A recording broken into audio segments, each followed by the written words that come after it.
Hello ಸ್ನೇಹಿತರೆ, ನಾನು ನಿಮಗೆ ಈ ವಿಡಿಯೋದಲ್ಲಿ ಕಾರ್ಬನ್ ಏರ್ ಪ್ಯೂರಿಫಿಕೇಷನ್ ವರ್ಕಿಂಗ್ ಮಾಡಲು ಯಾವ ರೀತಿ ಕೆಲಸ ಮಾಡುತ್ತೆ, ಅದು ಯಾವ ರೀತಿ ಕಂಪ್ಲೀಟಾಗಿ ವರ್ಕ್ ಆಗುತ್ತೆ ಅನ್ನೋದನ್ನು ಈ ವಿಡಿಯೋದಲ್ಲಿ ನಿಮಗೆ ತಿಳಿಸ್ಕೊಡ್ತಾ ಇದ್ದೀನಿ.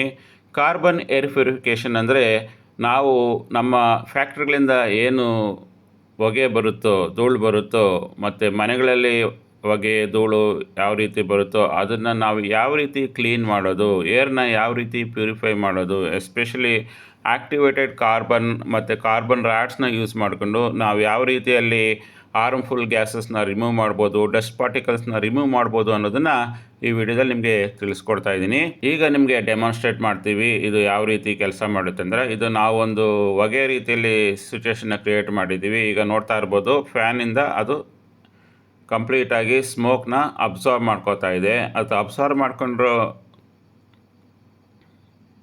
ಸ್ಮೋಕ್ ಏನಾಗ್ತಾ ಇದೆ, ಇದು ಕಾರ್ಬನ್ ಪ್ಯೂರಿಫಿಕೇಷನ್ ಯೂನಿಟಿಗೆ ಬರ್ತಾ ಇದೆ. ಇಲ್ಲಿ ಎರಡು ರಾಡ್ನ ಯೂಸ್ ಮಾಡಿಕೊಂಡು ನಾವು ಏರ್ನ ಪ್ಯೂರಿಫೈ ಮಾಡ್ತಾ ಇದ್ದೀವಿ. ಆ ಏರ್ನ ಪ್ಯೂರಿಫೈ ಆಗೋ ಹೊಟ್ಮೇಲೆ ಒಳ್ಳೆಯ ಗಾಳಿ ಈ ಚೇಂಬರಲ್ಲಿ ಮೇಲಕ್ಕೆ ಹೋಗ್ಬಿಡುತ್ತೆ. ನಿಮಗೀಗ ಕ್ಲಾರಿಟಿ ಸಿಕ್ಕಿರ್ಬೋದು ನಾವು ಕಾರ್ಬನ್ ಏರ್ ಪ್ಯೂರಿಫಿಕೇಷನ್ ಯಾವ ರೀತಿ ಕೆಲಸ ಮಾಡುತ್ತೆ. ನಾವು ಸಿಂಪಲ್ ಕಾನ್ಸೆಪ್ಟಲ್ಲಿ ಇದನ್ನು ನಾವು ಈ ಕಾರ್ಬನ್ ಏರ್ ಪ್ಯೂರಿಫಿಕೇಷನ್ ಯಾವ ರೀತಿ ಕೆಲಸ ಮಾಡುತ್ತೆ ಅನ್ನೋ ಕಂಪ್ಲೀಟ್ ಮಾಹಿತಿನ ಈ ವಿಡಿಯೋದಲ್ಲಿ ನಿಮಗೆ ತಿಳಿಸ್ಕೊಟ್ಟಿದ್ದೀನಿ. ನಿಮಗೆ ಈ ವಿಡಿಯೋದಲ್ಲಿ ತಿಳಿಸಿರುವ ಎಲ್ಲ ಮಾಹಿತಿಗಳು ಇಷ್ಟವಾಗಿದೆ ಖಂಡಿತವಾಗಿ ಲೈಕ್ ಮಾಡಿ. ಧನ್ಯವಾದಗಳು.